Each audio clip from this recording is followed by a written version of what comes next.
Hello, Councillor Cutler. Good evening. It's Claire. Hello. Hi, Claire. I just want to let you know we are live on YouTube. I'm just waiting for one more member to come into the room, and then we are quorate to start at 6. Okay. Fine. Thank you. Yeah, I'm all ready to go. Lovely.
Hello, Chair. It's Claire again. Just to let you know, we are now quorate when you want to commence at 6. Thank you.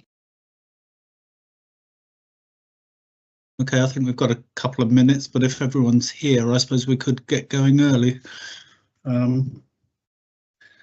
Sooner we started.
Right, good evening, everybody. Please can I welcome everyone to this Winchester City Council meeting of the West of Waterlooville Forum. Time is 6 p.m, or it's about a minute before. on Tuesday the 29th of October 2024. My name is Councillor Neil Cutler, Chairperson of the Forum. This meeting is being held virtually and in accordance with the Council's rules for virtual meetings. First of all, please can I ask everyone present in this virtual meeting that your microphones remain muted and that your camera is turned off while you are not addressing the meeting, as this will reduce background noise and avoid any unintentional disturbances. The meeting is being streamed from the Council's YouTube channel, and the recording will also be available after the meeting. Subtitles can be switched on, and advice on how to turn these on is set out on our website. Members and officers, where appropriate for each item, please indicate that you wish to speak or to raise a point of order or explanation by raising your hand using the hand icon on your screen, and I will invite you to then speak at the appropriate time. Each member will be invited to speak in turn, therefore I would encourage all members to keep your contributions as clear and as concise as possible, please.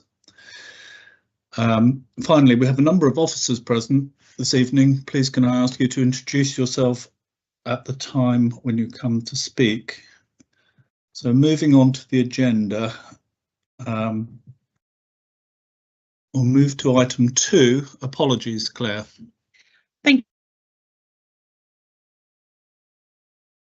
you, Chairman of Winchester City Council, with Councillor Clare deputising, and from officers Wayne Layton, Louise Weaver and Steve Weaver from Havant Borough Council. Thank you.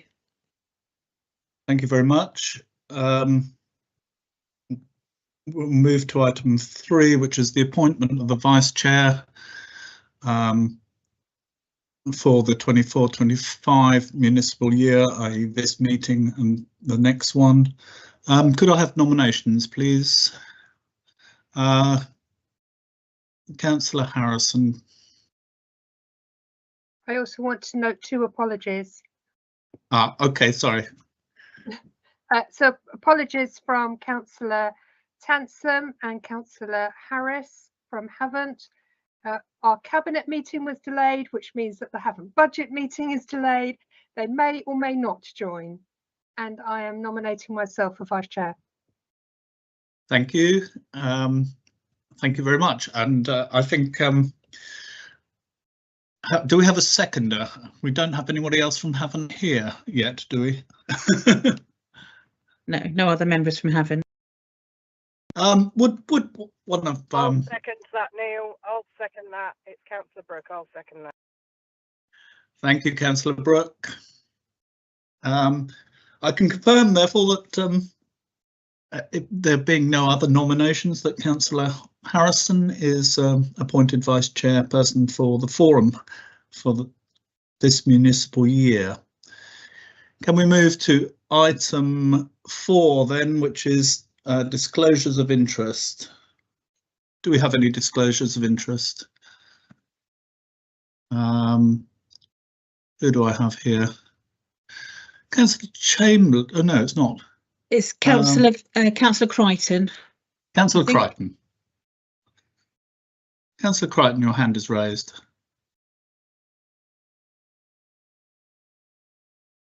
Apologies, Chairman, I've actually lowered it for the moment. Right, OK. Do we have any other disclosures of interest? No. OK, we will move on to the next item, which is to note the meeting dates. Now, unfortunately, we will end up with fewer meetings in this municipal year because of the cancellation of the July one. I think it's unfortunate, but it has been a very hectic year. So the one meeting we have confirmed for the rest of the municipal year is, I think, for Friday, sorry, not Friday, Tuesday, the 4th of March 2025. I understand that this has been checked with the Havant committee diary as well, and hopefully there aren't any clashes, but we know events get in the way, as Councillor Harrison has pointed out. Agenda item 6, the minutes of the meeting held on the 5th of March. Are these agreed? I take silence to mean that they are. Are there any matters arising that anyone wishes to raise? Councillor Crichton has his hand raised. Yes, Chairman, not specifically in relation to this, but I mentioned earlier to the officers that the list of members on the circulated list I don't think is now up to date. Can we just check, because I think the members from Havant don't tie in with the list that we actually have there. And also there's apologies from County Councillor Anne Briggs, who is on the list as a county representative, but who has now pointed out to me that as she is now vice chairman of the county, she is no longer able to attend meetings like this. So we need to make sure that we have an alternative appointment for the next meeting. Thank you for that, David. Right. I will get in Claire, touch with county for sure. Yeah. And do we have an updated Havant membership list? The list that's on the agenda is the list that the Democratic Conservatives from Havant Borough Council have issued to me of the members for this year. Right. So I haven't received any changes to that list. It wasn't quite right. They missed off Councillor Tansom and Standing Deputy Councillor Harris. So I have pointed that out. That's Okay. great. Thank you very much.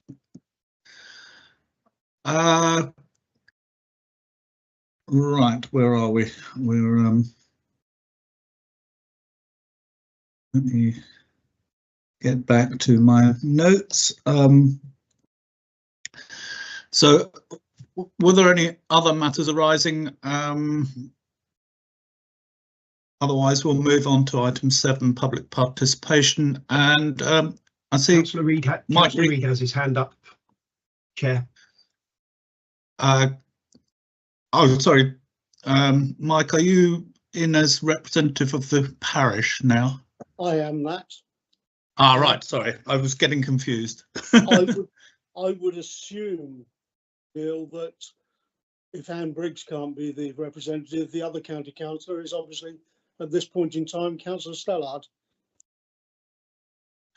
And I think she couldn't participate the last couple of years as chair of the county, but presumably can this year. So yes, perhaps we can invite her next to the next meeting. Okay, thank you for that, Mike. Public participation. We have received no requests for public participation. I don't know if there are any members of the public actually here. I know we would normally register, but if there are any members that have anything to say, no, it appears not. So we will move on to item 8, which is the progress report from Granger and Chris Williams and Lee Hampton. Please, Chris, thank you. If you'd take the stage. No problem. Good evening, all. So I'll just run through the update, and then when we get to the community element, I'll introduce Lee, our community development manager. So as for land sales in the period, we have sold 2 parcels of land, which is phase 8 Park View and phase 12 Barnfield, one to Bloor Homes and the other one to Persimmon Homes.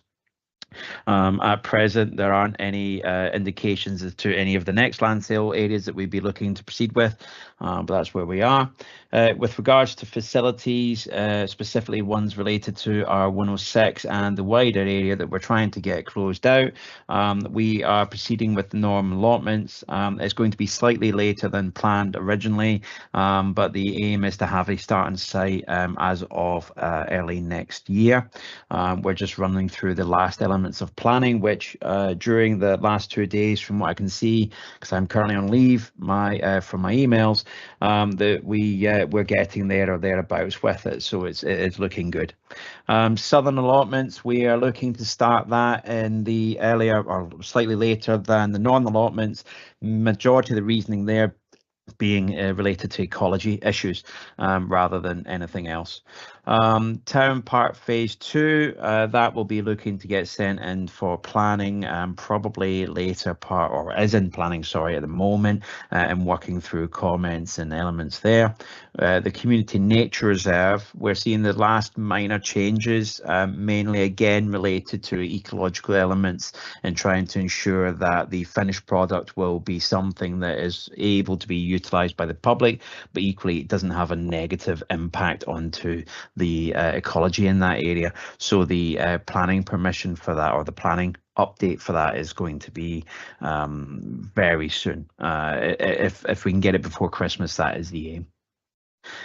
Phase 6, I understand that my colleague David has had some meetings recently with some of the councillors regarding Phase 6, so I won't go into too much detail there, as that was able to give a bit more in-depth review of it. Generally, however, that is progressing. The developer is keen to get started, and we are looking to see a start on site with that quite soon, we expect.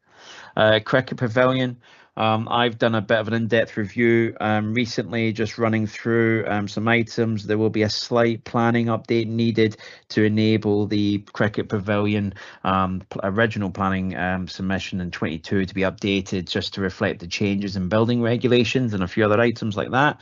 But the aim is to have that on site within 2025, and certainly have that tie in with the completion of the community nature, the Town Park Phase 2 where we possibly can.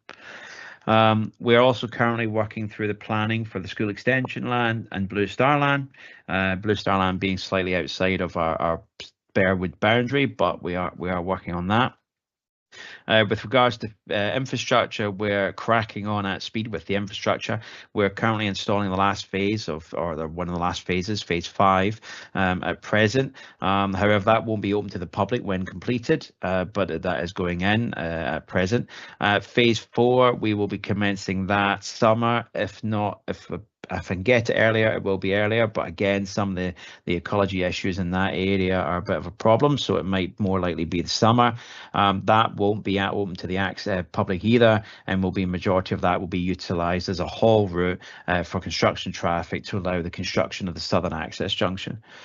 Speaking of the Southern Access Junction, we've had some very productive conversations with Hampshire County Council and the Highways team within the last 6 to 9 months.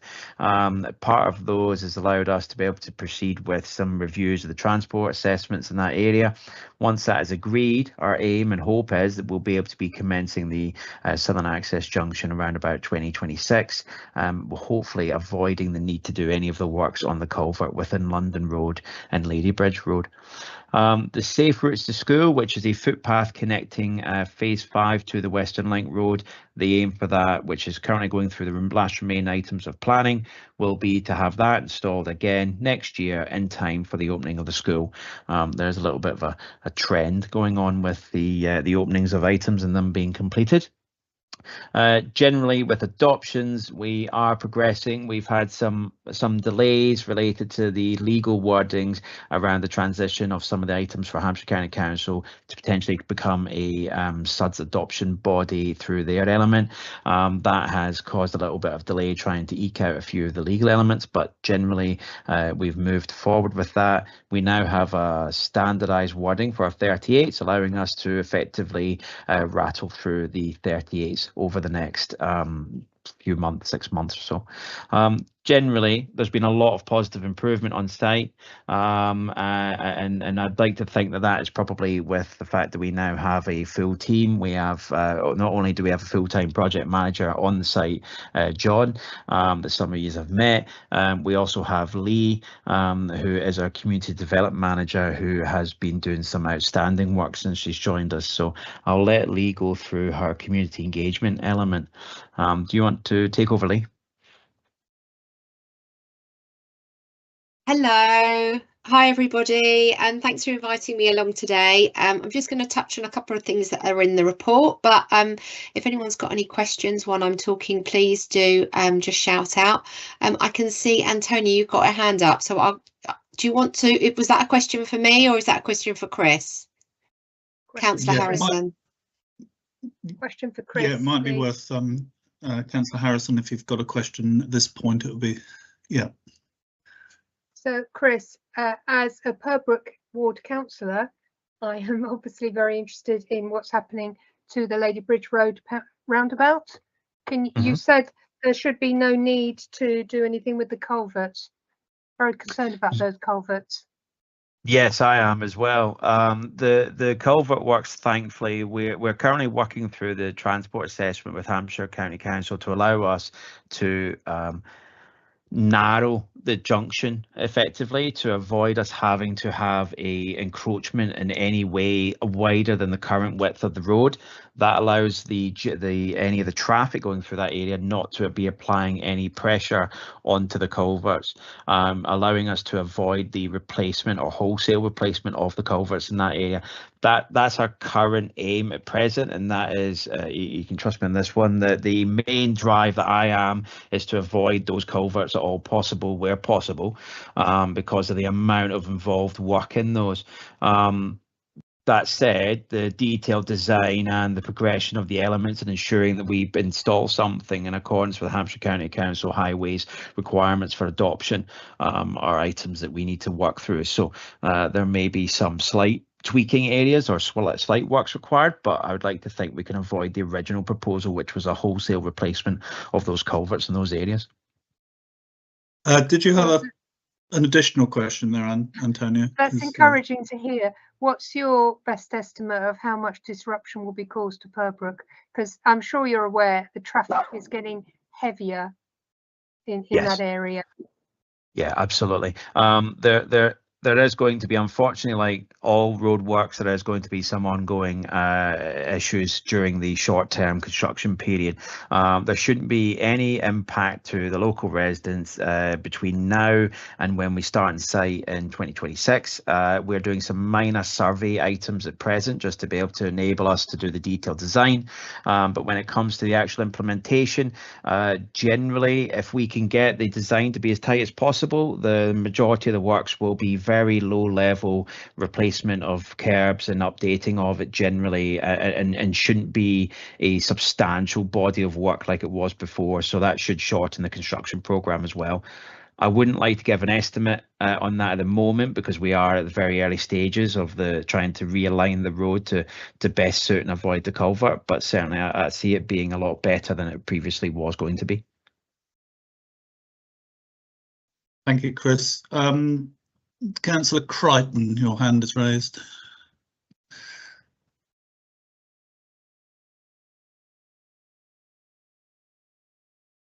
David?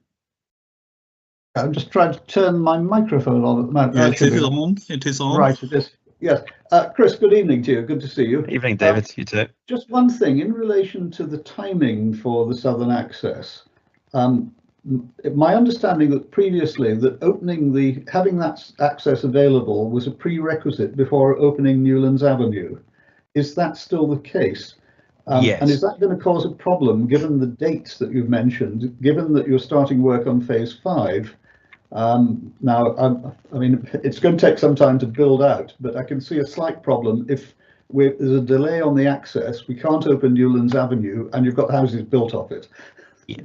No, definitely. We've part of the conversation that I've had with Hampshire County Council, there are a few parcels of land which will not be getting developed in any capacity or even sold until the Southern Access Junction is complete. That allows us to avoid those pinch points that you mentioned. You are correct. Newlands Avenue, or phase 5 in my head, sorry, but Newlands Avenue, that won't be open to the public until the Southern Access Junction is complete. As a through road, it will, however, be open to allow the on-street parking element for access and use of Town Park in the short term up to the opening of the pavilion. It also, once that's installed, there will be a through route, which is a safe routes to school. I should have probably included a drawing to be able to explain this. Apologies to everyone, but there will be a safe routes to school, which will be a through route connecting the on-street parking of phase 5, which will purely just be for as a cul-de-sac effectively through to the southern primary school, so that any users coming south or heading northwards from the south can come in through Milk Lane, park there and walk with their children to the school rather than to drive all the way round if they wish to. It's something we've discussed and agreed with Hampshire. The Western Link Road will be open to provide a through route, because there's no reason for us to keep that closed. The only reason we have that closed at the moment is just to keep it not predominantly for construction traffic and to complete some of the last items there from safety for the general public's perspective. Yeah, so that means that until we get Newlands Avenue open and the southern access, the traffic along the Western Link Road is going to come in through Milk Lane, then through Yew Gardens, and then down through Oak Vale. I mean, I appreciate that is the only route available. My concern is that may cause a problem in terms of additional traffic through Yew Gardens, and if the public work out the fact that they can then cross from one side of Waterlooville to the other without actually going through the centre. So I think that's something we're going to have to watch very carefully. I think it'll be something we'll have to monitor. Unfortunately, I think because of the way that the planning permission has been agreed and the way that the layout of the development is set out, we're always going to have something of that ilk where there is a through route. But that said, yes, absolutely, we're going to be monitoring it. We don't expect the traffic to be substantially heavy because it won't be realistically, there won't be any units there. Everything will be northbound, so it'll be going through the main entrance rather than all the way round. There might be the odd car, but no, I wouldn't expect it to be substantial. Okay, thanks, Chris. Thanks for that. Councillor Reid, your hand is raised. Thank you very much. Hi, Chris. Just Hi. a quick, the number of planning applications that are currently filed, is that about 4? You've caught me off guard there. So we have a number of them installed currently for substations, although I've been on leave, so I don't know if they've been approved. I've seen something in my emails, but I can't confirm that just yet. So there's at least 4 substations. There's the northern allotments. There is the safe routes to school, Blue Star Land. And I think it is 7. I think Rose might be able to help you there. She's got her hand raised. Yeah, that would help, certainly. Thank you. Yeah, I must admit, I wasn't counting the Blue Star one because it technically isn't within the Grange. No, that's fair. That's fair. Development. So, can I ask where we stand with regard to the Newlands Centre, which I think is drifting backwards? I think the planning application should have been in a little while ago. No, I don't think we've reached the trigger point on that, have we yet, Chris? Not that I'm aware of. We've still got quite a considerable number of units before we reach that point. I think, and you're testing me again, I think it's 15 or 1400 units 15, off the top of my head. 1500, there we are, yeah. Yeah, I thought we read that last year, to be quite honest. And we are currently, from memory, in the last update, we're at around about 1200, I believe. Right. And the last thing is really going back to what the last speaker said.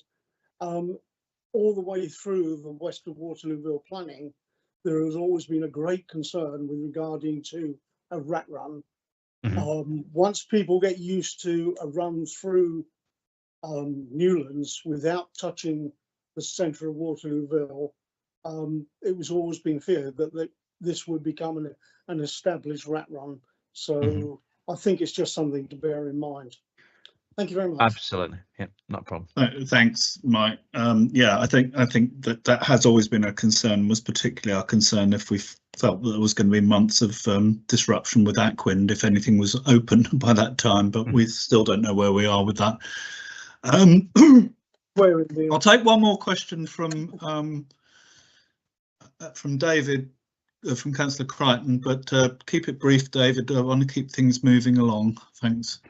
Yes, I was simply going to ask Chris, as far as planning applications are concerned, when do we expect to get the one from Bargate? Because those 2 phases were sold some time ago. We had an introductory presentation, but we've seen nothing since then, whereas some of the others are likely to move ahead from, earlier.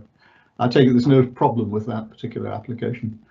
No, I don't believe there is any particular problem with the application. I just think that they are taking their time in the area and trying to basically get it as right as possible to start it. I don't have any updates specifically, unfortunately, because I don't have any great dealings with Bargates directly, but certainly it's something I can look into and get an answer back to you. Yes, I can have a word with Brian anyway and find out what's happening on that. So thanks.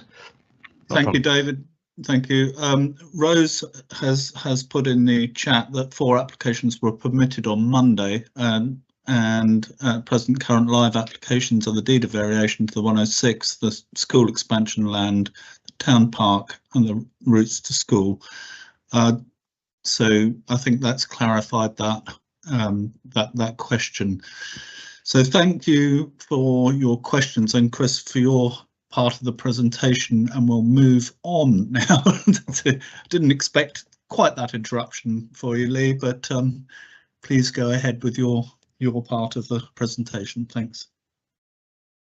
Right, hi everybody. Right, let me just flick over on my screen so I can just have a look at the notes that Chris and I had prepared. So just to let you all know, I've worked in housing for a number of years, worked on a development recently with Eastleigh Borough Council, and prior to that I've worked for Sovereign Housing, and yeah, very passionate about community development work and particularly interested in employment and skills. So as some of you know, on the meeting this evening, the call this evening, that is something that I want to kind of embed with all of the community development work I do, that there's often an employment and skills element to it.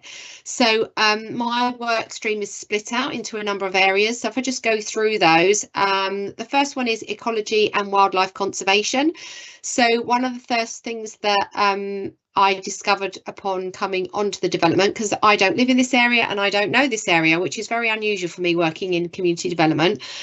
So a new challenge, but I'm loving it. And I have to say, everybody has made me feel very welcome in both Winchester City Council and Havant Borough Council, and yeah, the charities and groups that I've met so far. So they are helping to steer the direction of travel for how Grainger invest in the community. So one of the first things that we have just recently launched 2 weeks ago is funding with Hampshire and Isle of Wight Wildlife Trust.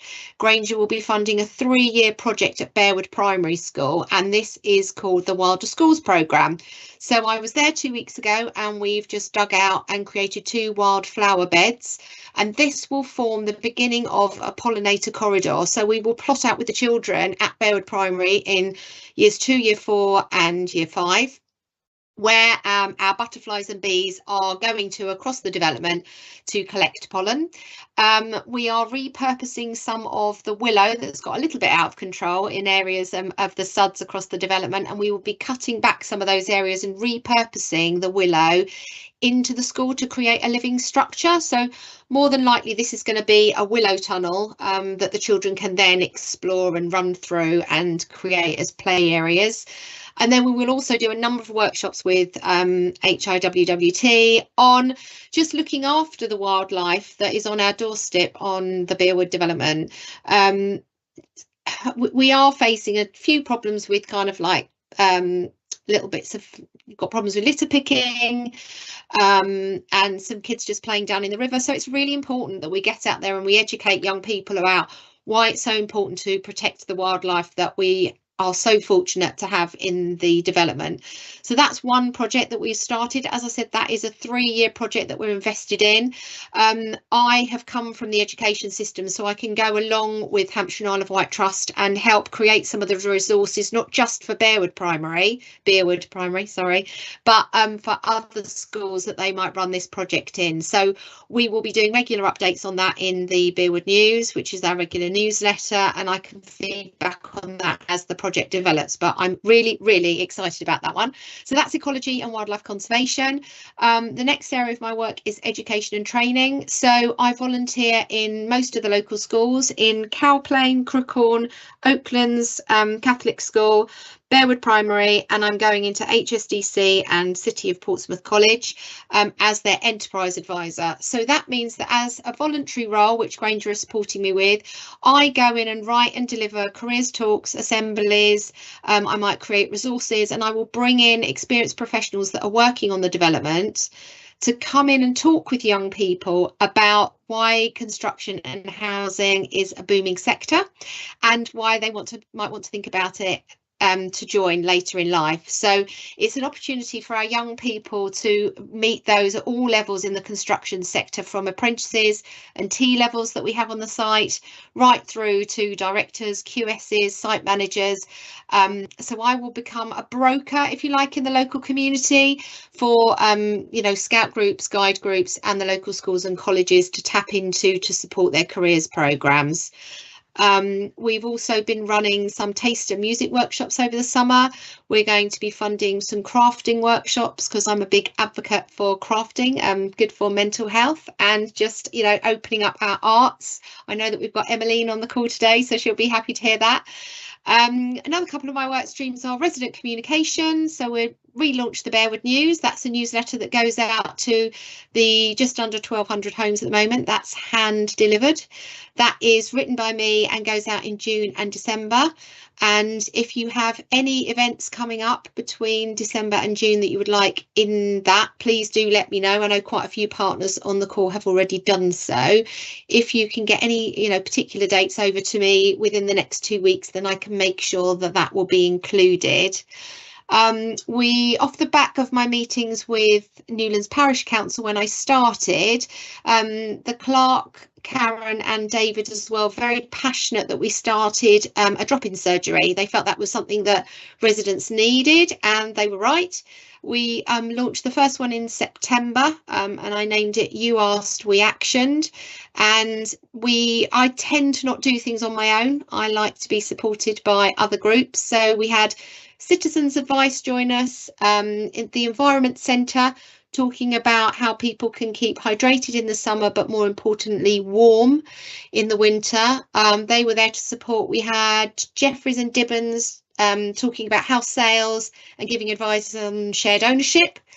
Who else did we have? Oh, we had University of Chichester Academy Trust, because they were asking people about the naming of the second primary school, which has been successful. And I don't know if I'm the one to disclose that today, but yeah, that has now been announced.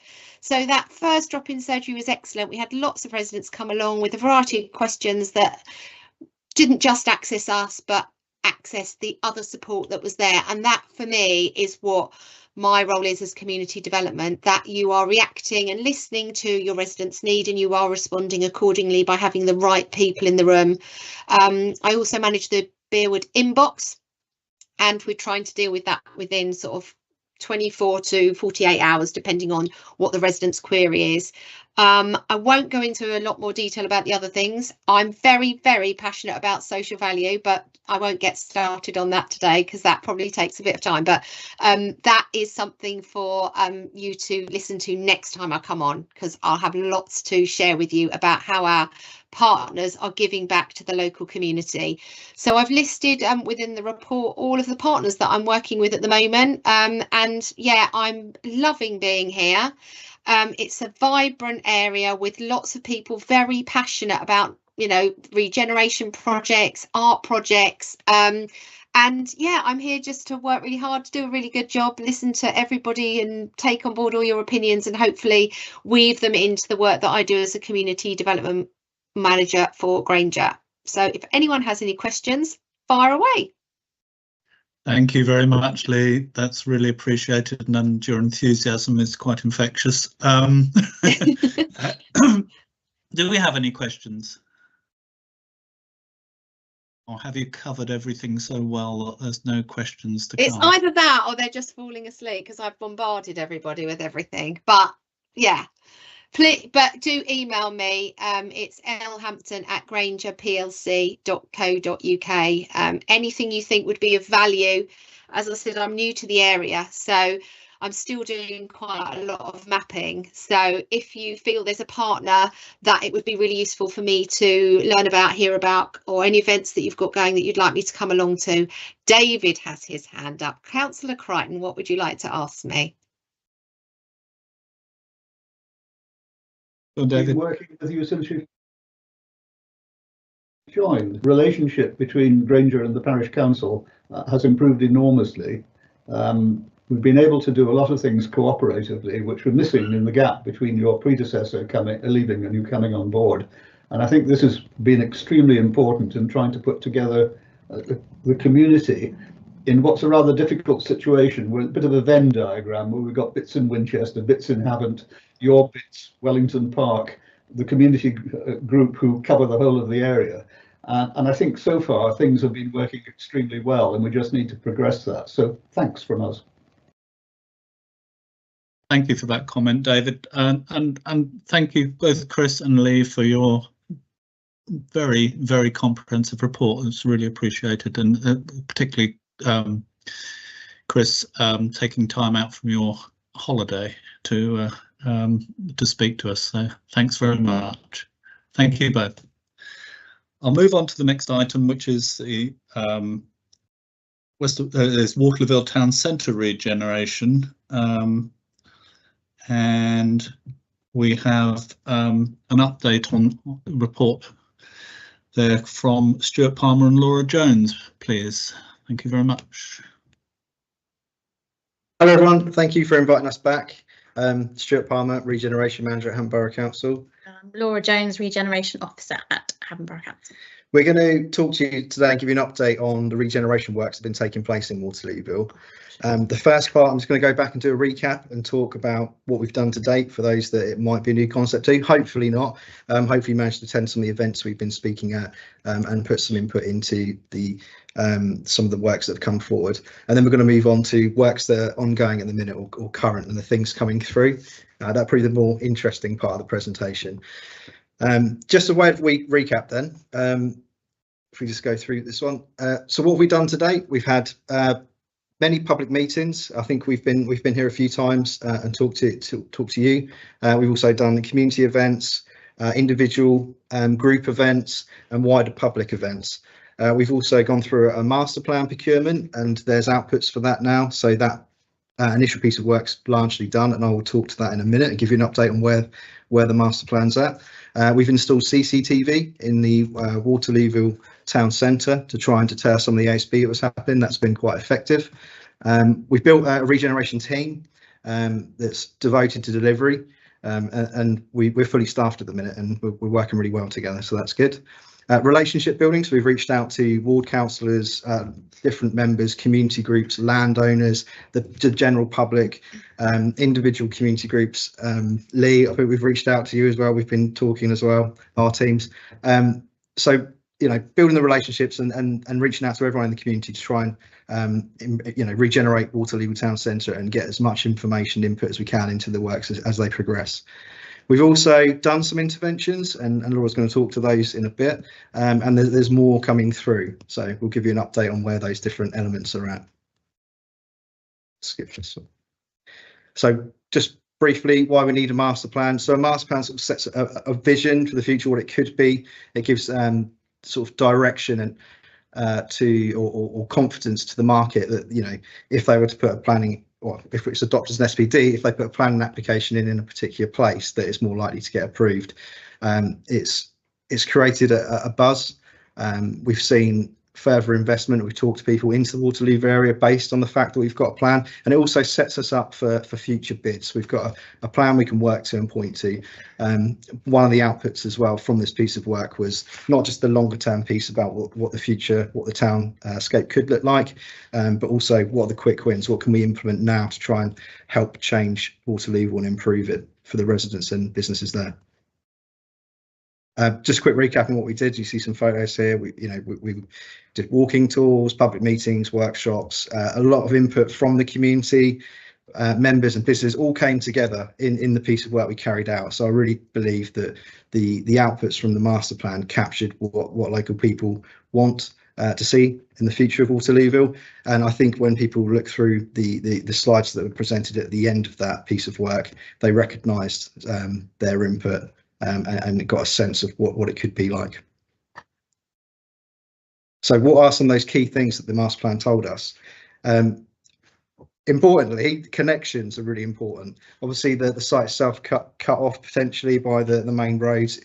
It creates a bit of a barrier between some of the residential developments. So we identified key connections. One of those is to the Bearwood estate. So that's a focus of ours, and we're engaged with Hampshire County Council and other partners looking at how we can make improvements there.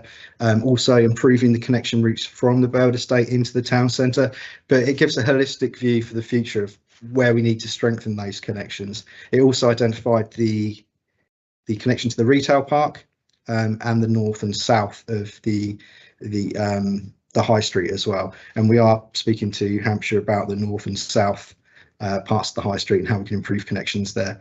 It also gave us insight into what people love about the town centre, what they don't, and how the town centre might need to change away from retail and move into health provision. Obviously retain some retail, but provide health and community services as well to draw footfall into the town centre. It needs to be a place where people want to go and dwell. Is a different offer from the retail park. So in the master plan, it identified, I think they called them quadrants, but different areas that could be used for different uses. So one part was the housing element, which you've seen come into fruition through Wellington Way. They've also had their planning application now, and they're built out some flats above those units. But it sets the tone for the future. So one of the key outputs was the quick wins. We've taken those and we've started to action them. So over to Laura to talk through the work we've done against that. Cool. So I'm just going to go through a few, looks like a lot of slides, but it's not. They're all quite picture heavy and positive things that we are working on and that we've managed to deliver really in the last 6 months. And all of them have come from and I've been identified from the master plan what people want to see. So one of those things that they wanted to see was enhancing the aesthetic look of the town centre. They've actually just come down yesterday, but they'll be going back up.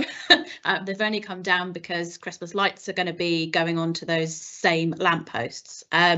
So we've created an historic nod to special people that are related to Waterlooville, and when these banners go back up in January, they will have a QR code on each of the bottom of the lampposts so that school children, members of the public will be able to scan those and follow the story and find out a bit more information. We've been working quite closely with the research team from the spring in Havant to put that copy and that piece together.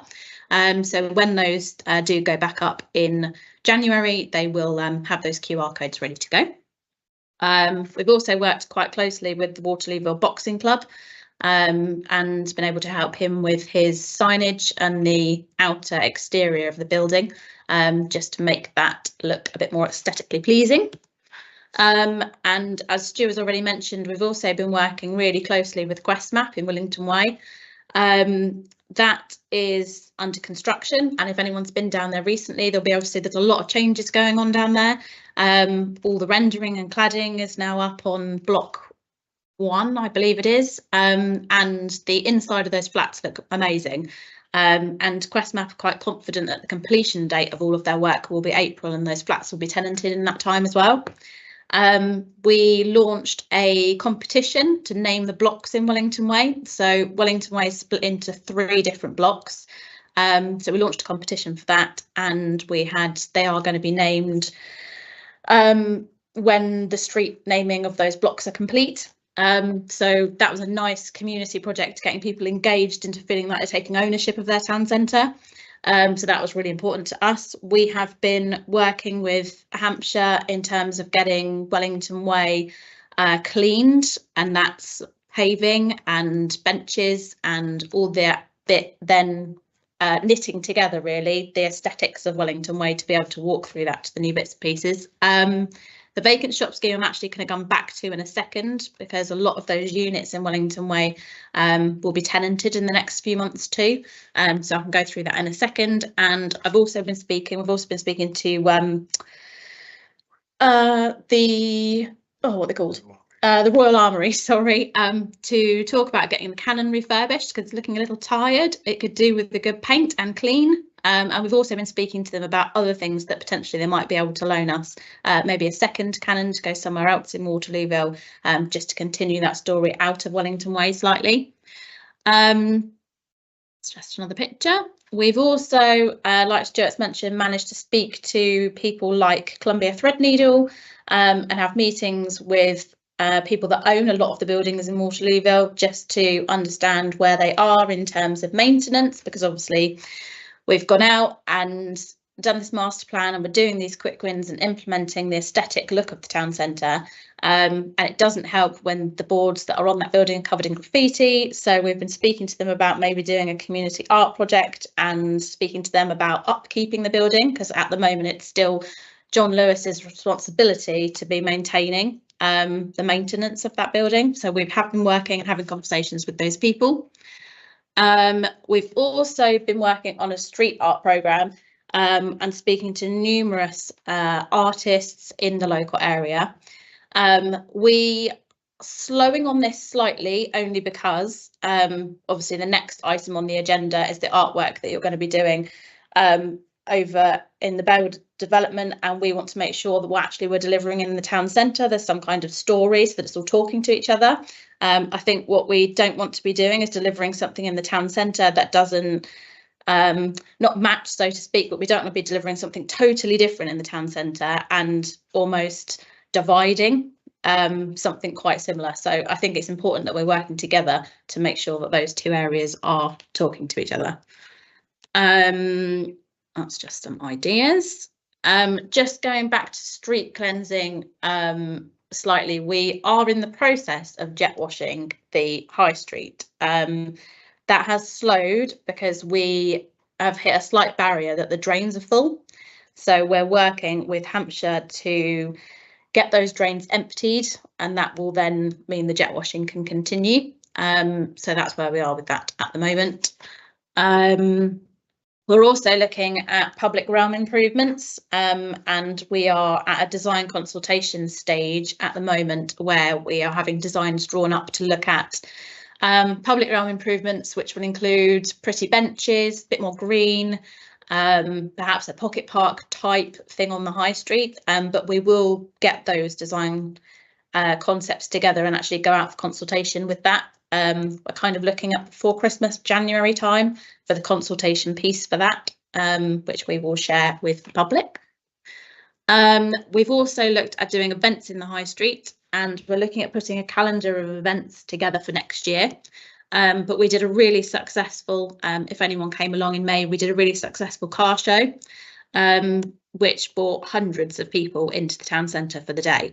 And it's not necessarily just about filling these shops to bringing people into the town centre, but it's making people come into the town centre to dwell for longer.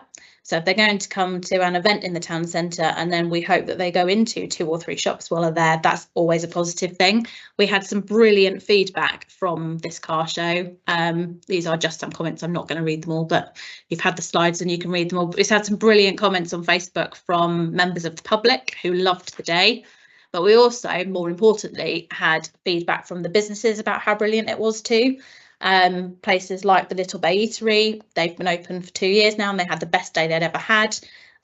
So again, they're appreciating, I think, how much footfall that brings to put an event on in the town centre. You can see the happy mayor in his car. So as mentioned, we are looking at putting together a calendar of events for next year. We've also started to look at different market options and working with neighbouring authorities to expand on that market offer. So that's, and we're also looking at, we speak quite a lot with different community groups to deliver things like Christmas markets and other celebrations throughout the year. We have also had 2 really successful Waterlooville Business Association meetings so far. So We've also managed to have done a lot of legwork around the town centre to speak to all of the businesses, and we've now created the Waterlooville Business Association that has some really active, engaged businesses. And this group used to exist years ago, but it doesn't, so it does again now. And we are having our third meeting at the end of November.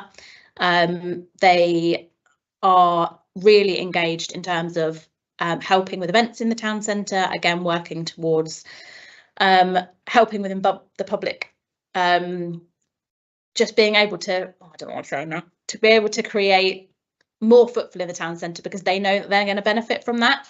But it's also helping with not just events, but looking at public realm improvements, adding silly things like bunting, maybe relaunching Waterlooville in bloom again. It's those types of things that collective group can help with. So that's worked really well, and they're all really engaged, which is great. We are also opening a pop-up shop. This will be in Wellington Way, and we're looking at middle of November. The pop-up shop will be there for a whole year, so we will be going out with an application process for people to be able to apply to go into the pop-up shop for a period of time. This helps with those small businesses that are not quite ready to take that leap into a unit of their own yet. So it's our way of being able to support their development and giving them almost a test run of playing shop, if you like, to see if going into a unit is something for them. This is quite a big thing that came up in the master plan that people wanted to see. So being able to deliver that from November for a year is really quite exciting. And then I think this is my last thing. I feel like I've gone really fast. I do apologise. So the vacant shop scheme, we launched phase 2 of the vacant shop scheme, and we've had some really successful applicants. We did some Dragon's Den type interviews, and we've been able to give some funding to help these businesses open. It's been really lovely to be able to give these grants to people who have this dream of opening a shop that wouldn't have been able to have done it without the funding. And it's also brought a really good variety into the town centre of stores that we don't have, activity-led types of businesses rather than retail as well. So it's also going to bring people into the town centre to do an activity for a period of time rather than just shop. So it was oversubscribed. People are actually still asking about it now, which is really positive. It's had quite a good momentum effect as well. So the exchange going into the old NatWest building was one of the people that received the grant. So that is going to be an all-day venue, breakfast, lunch and diner. And Steph, as part of the Cassia Group's really engaged in community. She has also joined the Waterlooville Business Association as well. So it's with these people that we gain a bit of momentum, and also the exchange will bring a nighttime economy to the town centre, which is encouraged. Barbara's Beauty Paws Dog Grooming was also part of the vacant shop scheme. She opened in August and doing really well. I believe she's booked up way into next year for doggy grooming after speaking to her yesterday. So she ran a successful home business for 5 years, and her next step was to go into a store. So we've enabled her to be able to do that. And she's got other dog grooming tables in there that she hires out to others as well. So not only have we given her the experience, if you like, or being able to extend her business, she's also extended that to others as well. And then yesterday, Mini Town opened as well. So a role play type of cafe for children under 5 years of age. Again, this is something that Waterlooville doesn't have, so it's brought something into the town centre that is new. The two guys running this are just overwhelmed with the amount of support they've had in the town centre, and this is going to be a real drive for people to come in and spend time and then hopefully shop with others too. The Balance Wellness Club, also going into Wellington Way, does the, I'm really not going to do this justice, but like cold bath, pool, dips and saunas, more of a wellness club selling different smoothies and types of stuff as well. And he is due to open on the 8th of November. Feel like I've raced through that really quickly. Did you have anything else you want to add? A couple more, if you don't mind, if we've got time. one, you missed the arts and craft fair you held at that event. I did. And secondly, I might have skipped over the master plan and update on where we're at in that process. So I just wanted to tie that bit off. So the sort of draft master plan came through to us on time, and where we're at now is we want it to be adopted as an SPD. It gives it a bit more weight regards to planning and gives a bit more certainty. So our planning colleagues are now taking forward the inputs from the master plan and taking forward it through to an SPD position. So that's due to go out, I believe, for consultation, public consultation, as part of its statutory course in January, but it will be consulted on with alongside the draft local plan. I believe those time scales might be off. We'll come back and feed back to you when it's firmed up. But the idea is not to over engage with people or confuse people about, you know, we go out and consult on the SPD, for example, and then the master plan comes forward and people think they've already consulted on it, because they're both very important documents. So we wanted them to be consulted on together. So, well, thank you both for a really comprehensive run through of the amazing work actually that since it's launched, and it's really appreciated that, you know, the West of Waterlooville development is included with all this, and you know, it's really key to our development as a community across the road there. So really appreciate it. Now I have a number of hands up with questions. First, Councillor Reid.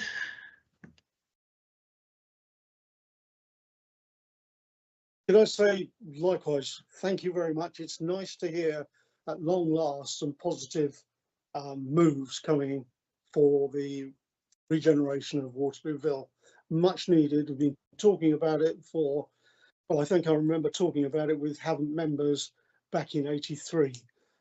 So it's been a long time in coming, but well done for what you're doing. The one situation is the road classification, which is currently the pedestrian area. Where are we with that? I understand it still is classified as a road. Can you just confirm or deny that? Sorry, which bit are we talking about? This is the main route, the old A3, the London road. The one that's bus only? Yeah, the bus only, and then it goes through right to the fabric shop at the end. That was the old A3. Yeah, so that's still going to stay pedestrianised, that the high street will still remain. So the classification has now been changed, because it was still classified as a road, I understood. Oh, I might have to revert back on that one. I'm not sure the classification of. If we're talking about the high street that runs up to the curtain shop and goes down towards where the bus shelters are at the other end of the high street, we just refer to it as the high street. I'm not sure if it's still classified a road or not. I can find out. I know that the bit where the bus route is, there's a few bits that are in scope to look at how things could be designed differently to improve flow to the roundabout and things, but that's with our engineering team and Hampshire County Council. I don't have an update on that at the minute. We just know it's been mentioned, and I think it's in scope for some works coming through. So I'll feed back if I do hear more on that. Well done, step in the right direction. Thank you. Thank you, Mike. Councillor Harrison, you're next on the list. Thank you, Chair. In addition to having a cabinet lead for regeneration and communities, Havant Borough Council have appointed me to be cabinet lead for Thriving Waterlooville, which shows you how committed we are to Waterlooville.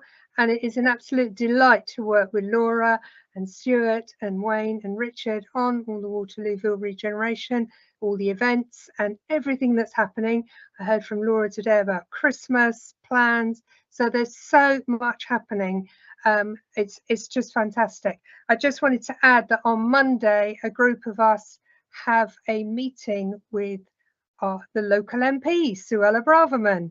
So we might have a shopping list for her, yet to be decided. Let's see what she can do in opposition. Thank you very much for those comments, and you know, echoes very much we can see that Havant Borough Council now are really taking Waterlooville seriously. David, Councillor Crichton, your hand is raised. Thank you. That in fact the A3 is still classified as the A3 right through the middle of Waterlooville. It's never been declassified. When I chaired the community forum some years ago, it was one of the problems with the Christmas lights. You will find that again, is that you actually have to get permission from Hampshire Highways to put the lights up, because strictly speaking, it's still a road. Now, the point that was raised earlier that Mike raised was that we did look some time ago at finding out whether it could be declassified, because there are limitations on what you can do along there as long as it still remains as a highway. And I suggest that that is looked into, unless there is any intention of opening the road again. I know some people have asked for that, but the recommendation from the consultants was that it would make no improvement or help with the development of the town centre. So it might be useful to try and get that tidied up. That was all. Thank you. Thank you for those comments, and thank you, Stuart and Laura. Did you have any final comments to make, or any responses to what's been said? No, I don't think so. Thank you for having us. Thank you very much, and thank you for your continued support. I'll repeat what I said, but we really do appreciate your engagement with this forum. It's sort of really helpful as part of our sort of approach to developing the community and integrating with the rest of Waterlooville. So thank you very much. Okay, we'll move to item 10, which is the arts update, which may be of interest to it across the piece. I think the paper presented with the agenda is the very dry initial paper, but the important thing really is probably the appendix, which is about the arts programme. But Andrew and Emmeline, I believe are presenting on this. Thank you very much, Chair. Yes, I'll kick off, and Emmeline will add some further information a little bit further along. So for anyone that doesn't know me, I'm Andrew Gostelow. I'm the Service Lead for Economy and Tourism with responsibility for culture at Winchester City Council. So by way of introduction to this paper, as we all know, West Waterlooville is the largest major development area in the district, built over phases with still much more to go, with several developers and crosses several local authority boundaries. And because of this, we have found with others that the community that has developed has become a little bit fragmented. And there's becoming a growing need for community cohesion and a better sense of belonging. And so we were keen to bring these different elements of these communities together through culture, giving residents the opportunity to participate in culture, cultural and creative activities, and most importantly, to have an input into the future of the area in which they live. We recognise the importance of retaining linkages also with the wider community, including those who are part of the Waterlooville regeneration programme that we've just heard about, and the public art plan very much demonstrates that. So Studio Response were commissioned and tasked to engage with residents and to come up with a plan, the findings of which have been presented to this forum in an earlier meeting. The forum and ward councillors received the draft of the public art plan and case studies for comment in July this year, and feedback received was positive, and you were encouraged to learn that the activity would be happening quickly, and some more on that from Emmeline in a moment. It was recognised that the approach to public art must be supported by the community itself, which is why a sustained period of artist-led engagement and research is the focus of phase 1 of the plan. Following this, a decision day was held by Councillor Thompson, our Cabinet Member for Business and Culture, on the 11th of September, at which the decision was taken to approve the public art plan and the implementation of phase 1. The authority delegated to the Corporate Head of Service, Economy and Communities to incur expenditure of up to £169,998 for the Section 106 contributions, excuse me, to fund phase 1 of the proposed work plan, along with an exception to contract procedure rules 2. So that gives a little bit of background to the paper. Obviously, the main content of detail is in the paper itself, but I'd like to hand over to Emmeline Hickman now, who I know you've heard from before. She's our lead officer for this particular programme, to give you a little bit more information on the next steps, phase 1, and to update you on to some most recent activities. Emmeline. Thank you, Andrew. As mentioned, I'm Culture and Creative Sector Development Officer at Winchester City Council. And alongside the creation of the plan, Studio Response were also commissioned to develop and deliver a phase 1 programme. So I'm very quickly going to outline what that programme is. So the focus of the programme is on words and storytelling, exploring the importance of language and descriptions to create a sense of community. We in this group have already spoken about the power of the of in west of Waterlooville and the impact that can have on a sense of belonging. The themes of belonging, along with emerging themes such as environmental responsibility, which has also come up this evening, will be explored throughout this programme. We plan to work with an arts partner who has been selected but not yet contracted, so I can't tell you who that is, but they are brilliant. And they will lead on 2 complementary strands of writing projects. The first will see an experienced writer spending time in the area, speaking to people and getting to know the place and the people.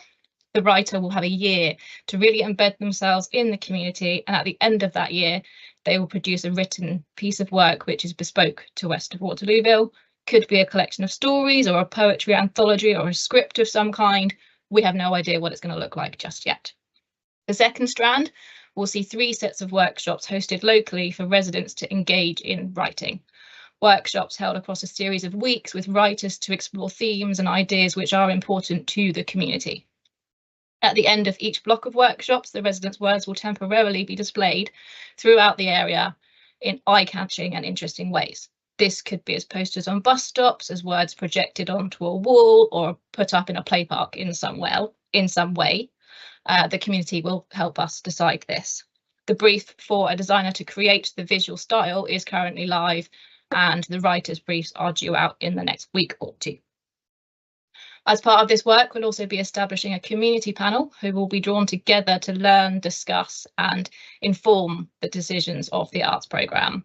This will be an opportunity for community members to take an active role in shaping the programme and allowing us to ensure the programme responds to the wants and needs of the community. This will foster a greater sense of ownership and may even lead to new and exciting projects and opportunities for the residents on the estate. We are currently recruiting a community facilitator to lead on this particular strand. We are also currently recruiting an evaluator to help ensure the programme is reaching its goals and create an evaluation framework which can be applied not only to this programme but to all future arts programmes. The aim of the phase 1, as Andrew mentioned, is to embed arts into the community and allow them the opportunity to shape this programme. Therefore, we think it's important for us to monitor this and ensure we are actually achieving those ambitions. We should have a whole team in place this side of Christmas, which will allow us to start delivery in January.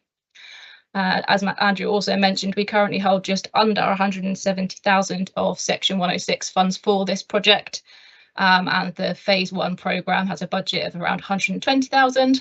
The remaining funds, if not used to supplement this in some way, will be carried forward and then utilised into the next phase of activity. At the end of this phase of activity, the community panel will come together with the appropriate partners, including Granger, Havant Borough Council and Newlands Parish Council, to make their suggestions on what they would like to see in phases 2 and 3. And at that point, Studio Response will then issue an updated public art plan, which will detail the approach to future works informed by what that community come back to us and say. That's it from me. Thank you, Emmeline. Councillor Brooke, you have a question. Yes, so are we saying we're spending £120,000 of arts budget on this words piece of the arts programme? Emmeline can provide some more detail on that if you wish, Councillor Brooke, but certainly as per the phase 1 of the programme, that is the funding element for it, which is both the funding for Studio Response and also the resident artist and the work that they'll be carrying forward within that programme that's outlined in phase 1 of the public art programme. But Emily, I don't know if you've got anything to add to that. Yes, so that covers everything that I've just mentioned. So the community facilitator to do the panel, the evaluators to come up with the scheme that will then be able to carry through to everything, the designer, the writers for both strands of the schemes, and then the partners to help facilitate that in the community. I know that I was represented at the decision day meeting about this, that I really don't like the words piece at all. I know they did their consultations in the community, but I've not spoken to a single person. When you're saying you want to do this with the support of the community, bring us all together, we all support it. As the only person on this call that actually lives there, I've not spoken to a single person that wants this or likes it. And when we're spending 120,000 out of 170 on it, and we've only got £50,000 left on something that's temporary, only a few people will want to take part in the writing, a few being a small percentage, I mean, not like just a handful.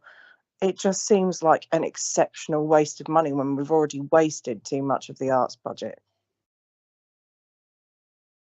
Well, my response to that, Councillor, would be that obviously we undertook extensive consultation through and with Studio Response, and this was the outcome of that, and we tested a number of different themes and options, and this certainly seemed to be the most popular. The use of the word as a way to provide the opportunity to create community cohesion and a sense of place, and for the community to be able to share through the written word or the word as a whole about what they feel about the area and what the area means to them, we felt was from the research was a very effective and also expedient way to demonstrate some cultural activity in the short term, which is something that we were all wanting to achieve through a very sort of, given that there'd been a void of absence of activity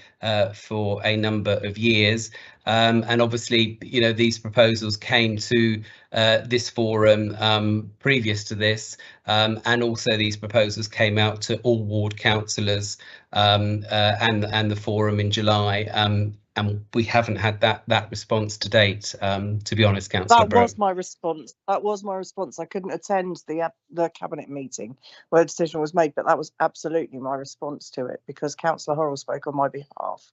So sorry, can I just correct you there, Councillor Brooke? Councillor Horrell was not at the decision day. No, she may have been at the cabinet meeting where it was discussed, but she certainly represented my words. But just to say that we also don't have any community spaces to put words or project them on. We don't have bus stops. The only building we have is a temporary community building. So anyway, that's my viewpoint but I appreciate your work on it, but yeah, really not supporting it. Thank you. Well, thank you for your expressing your views very, very clearly. I think we've been through the process, and we'll have to see what the outcome is. Do we have any other questions here? I mean, the decision was taken at a decision day rather than at cabinet, and I think it was probably very unfortunate that I was the only person that attended that decision day as a councillor, but that was the process. Councillor Reid, you have a question. Yes, thank you for your presentation. Can I just drift backwards? We've had so many phase ones of art updates. One of them was the large circle at the entrance to Mill Lane. Now, this was supposed to represent the area by having 2 oak trees, one planted either side, to take the shape of a shipbuilding boat, because obviously many of the boats that were constructed in this locality came from the Forest of Beer, the oak trees. What is the situation with that particular project? Because people are always asking, what's going to happen? Are we going to replant it and actually nurture it this time rather than just leave it? I'm happy to respond to that, Councillor Reid. Certainly that was a piece of work as part of the previous public art programme, and it was a piece of work that was discussed when Emmeline and I took on the responsibility of moving forward the programme and going forward in the future a couple of years ago. To the best of my recollection, we established that the oaks that had been originally planted on that gateway ring were no longer alive. We also spoke to our open spaces team and our trees team, who advised that actually oaks weren't really the best thing to use there, and also, to the best of my knowledge, that saplings were replanted in that area. However, I'm not sure how well they are growing. Maybe Rick might be able to advise who's on the call as well at the moment, or maybe Emmeline might have something to add to that. Yeah, I think it would be nice to see that particular element portrayed, because, as I say, it was an area well known for its shipbuilding connection. Thank you. Okay. Thank you for that, Mike. I think part of the problem with the previous scheme is that while quite a few of us took that view, some rather impractical processes came about because of sort of in an attempt to particularly portray that element of the oaks, and some of them weren't particularly practical. But I do think it is important that the ring is there and the right species. In fact, this area may have been oak forest, but it would have been a lot of birch, and as we've already heard about how the willow grows so very well around here. Steve Lincoln's got his hand raised, so Steve, have you got anything to add there?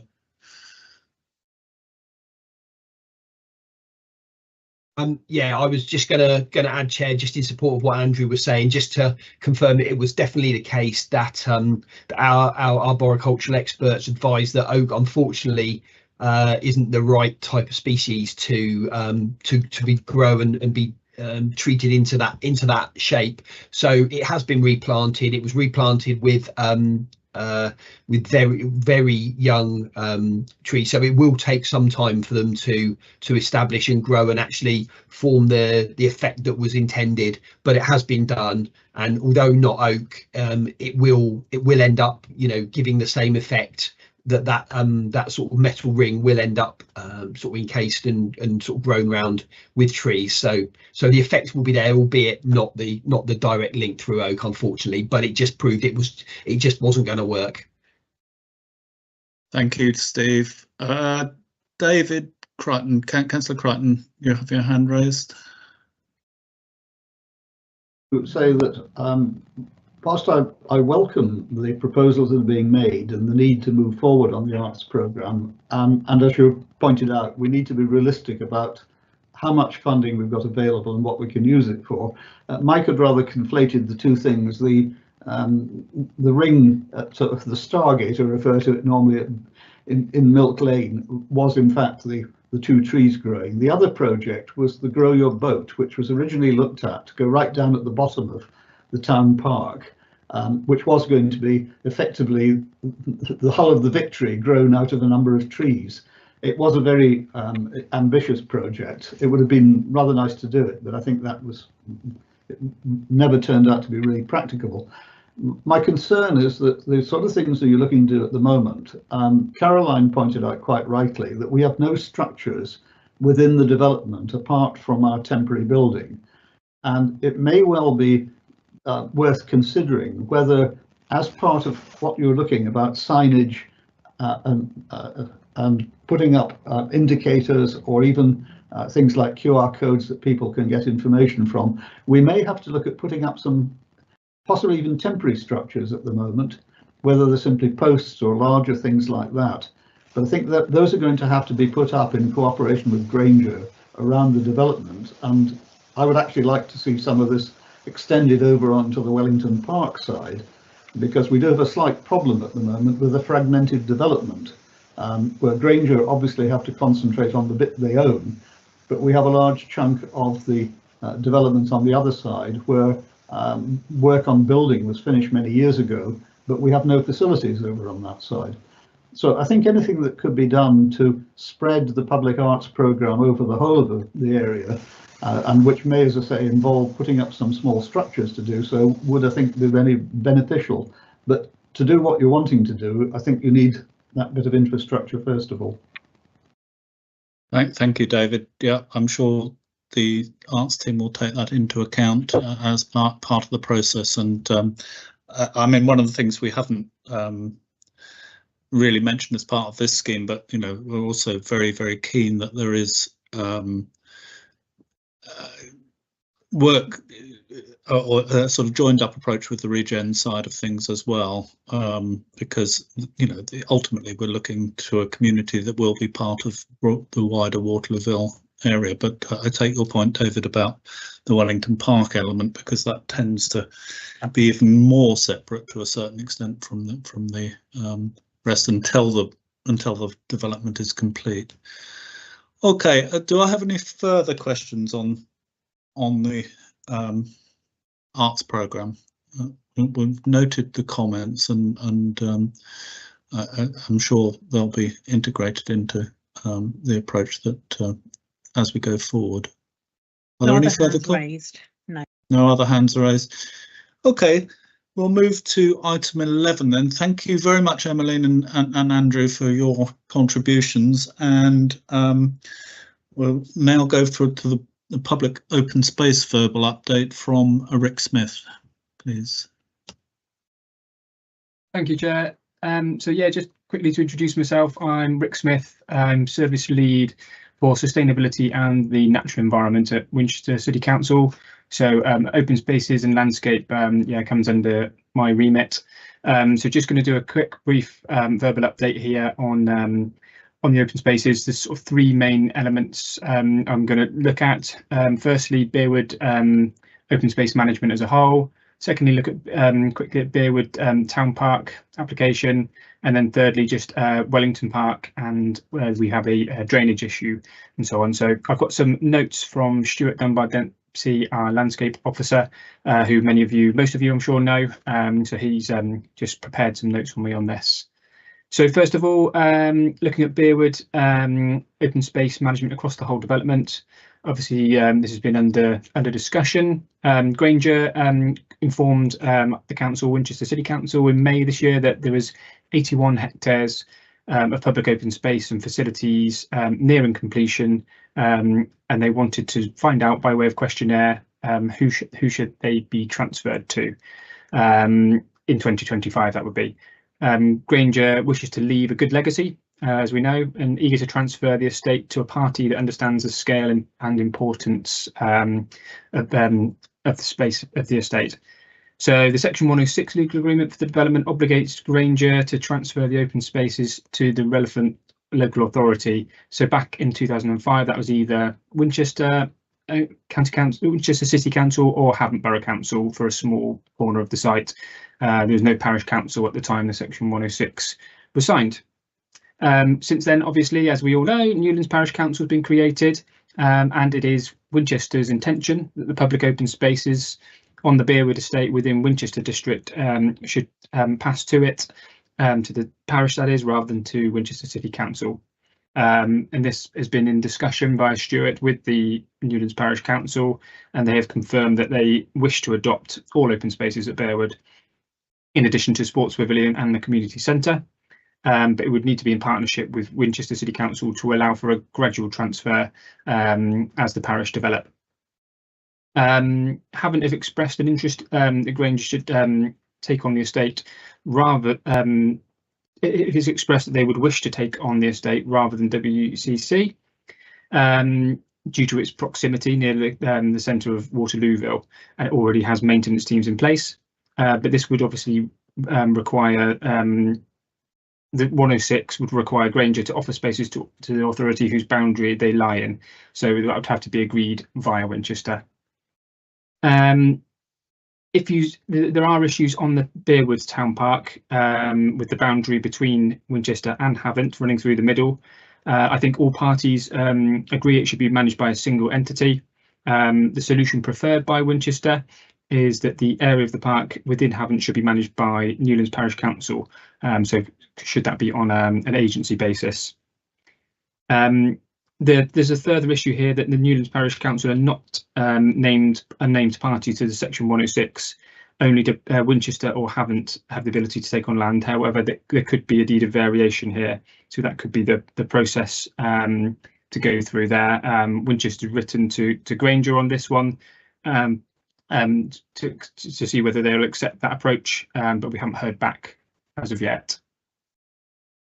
So just moving on to the Town Park application, Town Park B. So the earlier application was withdrawn to correct boundary lines. Details have now been submitted for the northern half of the Town Park. An application is currently being considered by planning. So we've had that environmental health, so separate team from us, environmental health have asked for information on the large amount of spoil deposited in the area, and Sport England are also requesting details on the drainage of the site. Comprehensive, so from our point of view within my team, comprehensive landscape details have been submitted for consideration and found to be satisfactory. Okay, finally, just moving on to the third area here, so Wellington Park, resolving the outstanding Section 104 drainage issue and the transfer of the open space to Newlands Parish Council. So this is on Taylor Wimpey. There are drains that run from the Taylor Wimpey housing area into and across Winchester City Council owned open space, which terminate in the Suds Pond, constructed by Taylor Wimpey. The normal situation is a developer enters into that Section 106 agreement with the water company, into which it undertakes to build drains and sewers, after which it calls upon the water company to adopt them. I think that in this case, Taylor Wimpey didn't enter into this Section 104 with the Southern Water before transferring the open space at Wellington Park to Winchester City Council. So a new Section 104 agreement between Southern Water, Taylor Wimpey and Winchester City Council needs to be agreed. Taylor Wimpey and Southern Water need to agree that the works have been done to Southern Water's satisfaction, and this is where there's a bit of a hold up at present. Newlands Parish Council were due to take transfer of the open space, but are looking for us to resolve this issue, which we are obviously trying to do. There has been Taylor Wimpey have provided a plan, and we think that Southern Water are happy that the Section 104 can now be signed. So hopefully that is imminent. Thank you. That's all updates on open space. Thank you very much, Rick. Do we have any questions here? I saw that David, Councillor Crichton, you had your hand up raised earlier, but yeah, okay, David. Yes, thanks for that. I think you've answered most of the questions I was actually going to ask. Incidentally, we prefer to refer to it as Newlands Town Park because it's central to the whole of the development rather than Burwood. But you're absolutely right. That is the one area where we need to have an agreement between Havant Borough Council, Winchester City Council, Granger and the Parish Council to meet what was agreed by the forum many years ago in terms of managing it. The main issue, and I think we're in a much better position to move forward now with the new administration at Havant, where we've got a more positive approach from this. The question really arises if we do this is that the area within Havant's boundary, a decision will have to be made as to whether that would be managed by the parish council for Havant or whether title be transferred. Those options are open, given the fact that, for example, Havant own a chunk within Winchester and Denmead at Billy's Lake, which was gifted to them by the Stuart Borrows family after the building, merchants company finished. So there are precedents for doing this, and of course large chunks of Havant are owned by Portsmouth City Council. But it would be useful to get that resolved, because I think that is the only area where there is a shared interest where we need to get that resolved. And you're absolutely right, the parish council is intending to take on management of as much of the open space as we can. I'll report to that later in my own report, but we are moving from being a startup council now to being a more established one and taking steps to make sure we're in a position to do that. So thanks for that. Thank you, David. That's very, very helpful, and I think it's been a very, very useful update of the areas, and obviously the work is going on. The discussions are taking place, and we'll look forward to a further report. I know there's a huge amount of frustration, particularly on the Taylor Wimpey of the open space there, and let's hope we can get that resolved as soon as possible. Are there any other comments that anyone wishes to make on the open space before I move on to our final item on the agenda, which is the Newlands Parish Council update? We've put this as a regular item on the agenda to allow to give the Newlands Parish Council the opportunity to highlight their activity in the intervening time. So David, would you like to comment and run through your report? Thank you. Thank you, Chairman. Yes, I think you've all had a copy of this. One or two things I've just referred to previously. The main change has been the, if you like, the boosting of our organisation. We've been very fortunate at Newlands in that as we've gone along, the right people have turned up, in the sense that our parish clerk, Karen Sear, came back to the area, having served at Denmead at one point, and is doing an absolutely excellent job. But we've gone now from the situation where we had her as the sole employee. We then took on Luke Hayter originally as our warden, but we have now appointed him as our operations and assets manager to reflect the fact that his job now is to develop the 5-year plan and beyond to meet the requirements we have for taking on considerably more responsibilities in terms of open space and facilities. And I'm confident that we can actually manage this. We've also now got a finance officer, an RFO, who is ready to manage the open space funding when we get it. In fact, he's been there sitting there waiting for it to come over, but we are geared up for that. And we've also taken the decision to appoint a further member of staff as a minute clerk to free up Karen to concentrate on the organisation. So as we keep reminding people, councillors may come and go, the staff carry on as the civil service for the parish, and I'm confident that we're now in a position to do that. Now, there are still one or two things that are outstanding, some of them directly involved with the parish, but I also have responsibility as a Havant resident of Wellington Park to look at some of the things that are still outstanding there, which I think I may have reported on. You're absolutely right, we've been frustrated slightly with the transfer of the open space in Wellington Park, which we've had hoped to have had by now, which would give us the opportunity to demonstrate to Granger in particular that we are in a position to manage such things. And hopefully we understand that it may be imminent. I'll believe it when it actually happens, but hopefully that will come along. There are issues still with the open space within the Havant part of Wellington Park, which I hope can be resolved shortly. But at the moment there is a major problem with the maintenance of that area, which I would expect Havant to require Taylor Wimpey to do before it's taken on.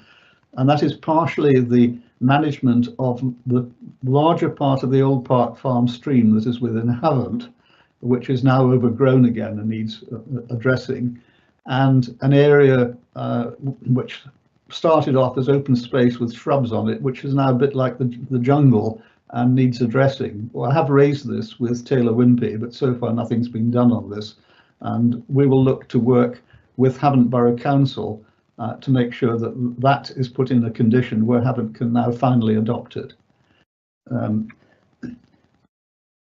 I think those are the main things that we have to consider. There are other smaller issues that are going on in relation, for example, to highways an original intention to close Sickle Way as one of our accesses. I think we may possibly resolve that. The contractors are actually here at the moment putting in the sockets for bollards, which did cause a little bit of concern until I was explained to me that in order for Taylor Wimpey to get their bond back from highways, those sockets had to be installed whether they're used or not. So the intention at the moment is that will effectively sign off the work, but the bollards will not be put in unless highways insist on doing so, which we're discussing with them, and that will complete that part of the work that Taylor Wimpey is doing. Once the 104 agreement has been signed, then the work can start on road adoption and the completion of the roads within the development, given that all of the housing was finished some years ago, and that leaves only the industrial area where there is a bit of a delay at the moment, in the sense that we have planning permission for some units and an outline planning permission for another part. That has really been delayed. The person owning it, I think, may be looking possibly to sell it on with extant planning permission. And the final part of the industrial development in Wellington Park is still the subject of a planning application that has been sitting around for some time and doesn't seem to have moved anywhere. So those are the things that are outstanding there. Now, the reason I mentioned that separately is because obviously on the Granger side, we work with Granger as the ongoing developer. On Wellington Park, it's slightly more difficult because Taylor Wimpey are basically in the end game. And I'm hoping that we can resolve all of these issues in the very near future. I don't know if anybody has any questions on this at all, to either myself or to Mike, who is our other representative, but I'll be willing to take any questions if there are any. Do we have any questions for the Parish Council? It appears not, David. I thank you for your comprehensive report. It's really helpful just to have those bullet points presented in that way, just to remind everybody of the work you're doing. I think the one area you didn't mention was the discussions underway about the footpath into Brambles Farm, and which I think is really important, and I'm really pleased that you're making progress there, because the linkage with the leisure centre without going out onto the Hambledon Road is so important to the whole MDA, really. And I'm really pleased that you're making progress with that.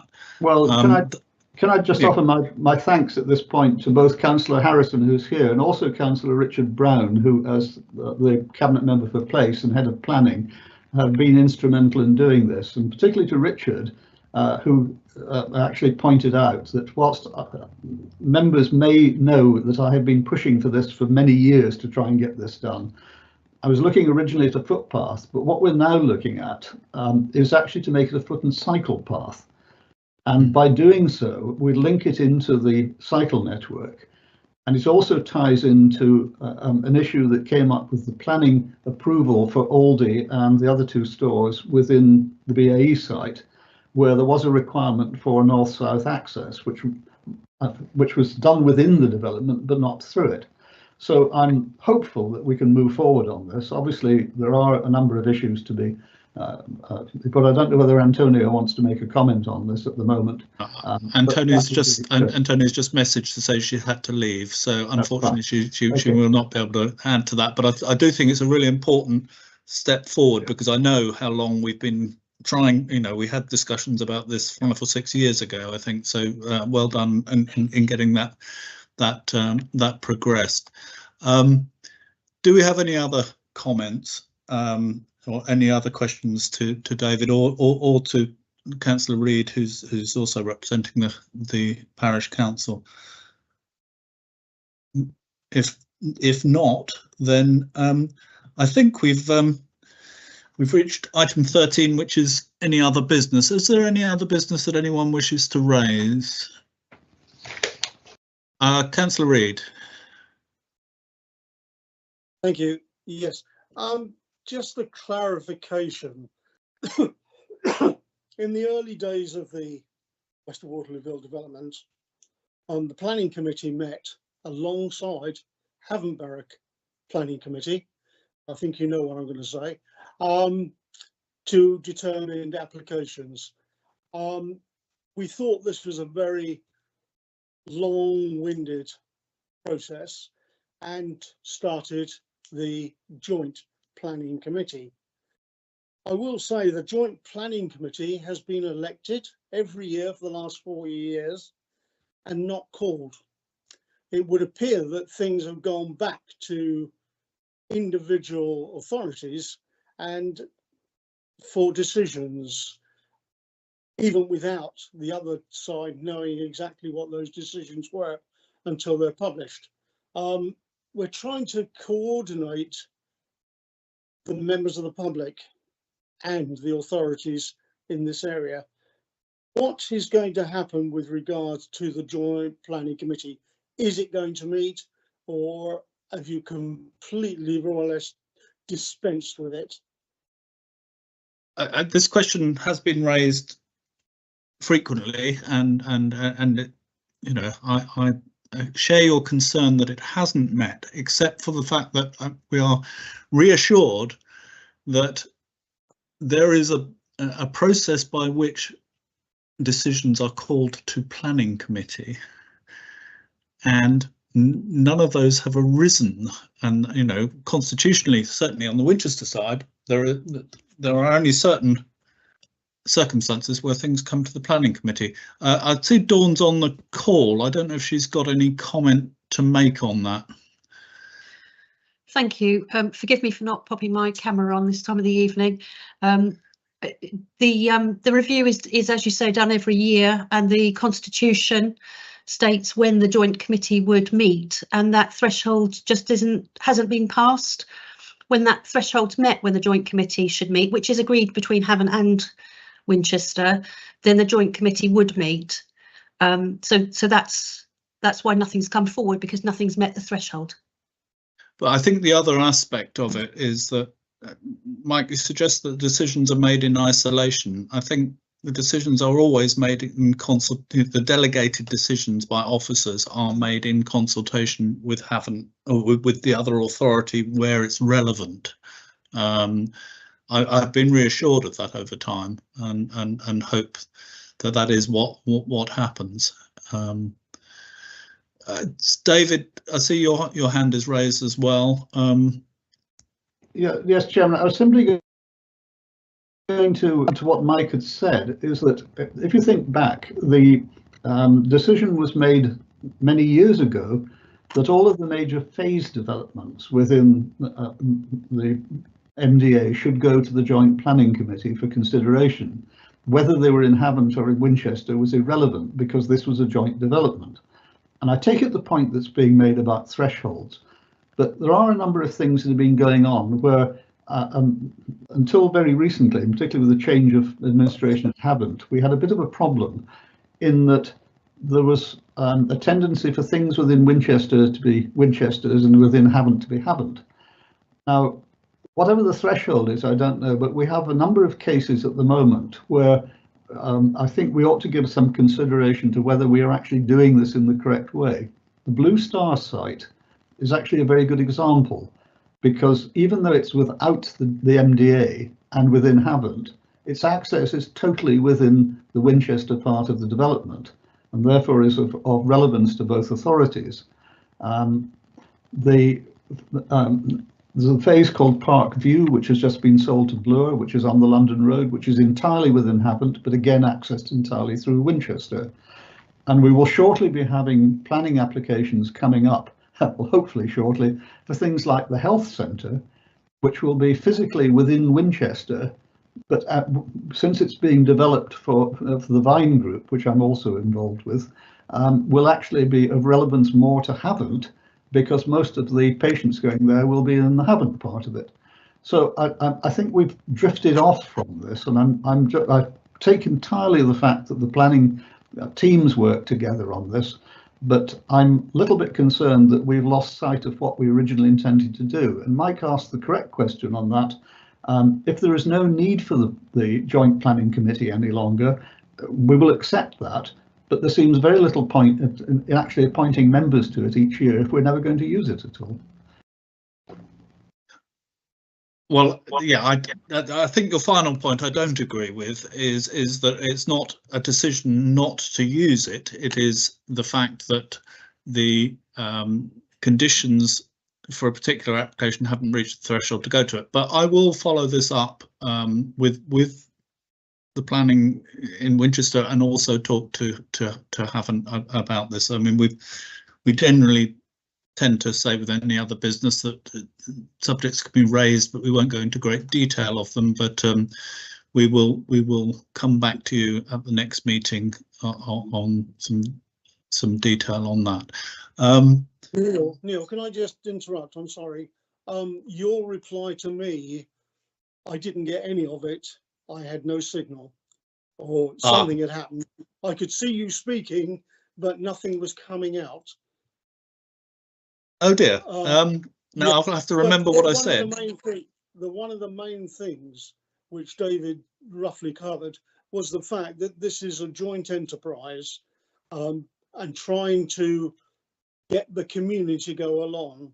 In fact, if planning applications are going to revert back to individual councils because it doesn't meet a criteria, which, to be quite honest, it never will. But you are excluding the participation of the public in the new development, whether it be Havant or whether it be Winchester's. They are to a degree excluded. So I'd like to see what you come back with. I think it's very difficult, Mike, to have a different criteria for whether things come to a planning committee, whether it's a joint committee or an individual committee, a different criteria for the MDA than for the rest of the district, and that is one of the fundamental problems of it. Now, what we've seen in this meeting is that the level of cooperation with community development between Winchester, Newlands, Havant and Granger has improved immensely over the last on the community development point. So I would disagree with you that this is precluding community engagement on this, but I take the point about the and I will go back and my point was that I would, as chair, discuss this with the vice chair, with Havant and with the planning officers in Winchester again to seek some resolution to the concerns that both you and David have regularly expressed, and I know we haven't actually resolved it, but I do disagree with the point that it's not worth constituting the committee. I think it does need to be constituted. Merely at the moment, we have not had any applications that meet the criteria for taking, and you've sat on the planning committee for years in Winchester and know that there is a threshold to meet, and it's very difficult to keep those separate. But I will take your points and take them to both and discuss them with the cabinet member and Havant as well, and report back to the next meeting. I undertake to do that. Yeah, the one thing that is totally different with any of the other major development areas within the Winchester district is the fact that this goes across the boundary. It's not just in Winchester, it's Winchester and Havant. But I'll wait to hear what your answer comes back as. Thank you very much, Neil. Thank you, Mike. Okay, is there any other business that anyone wishes to raise? No other hands, Chair.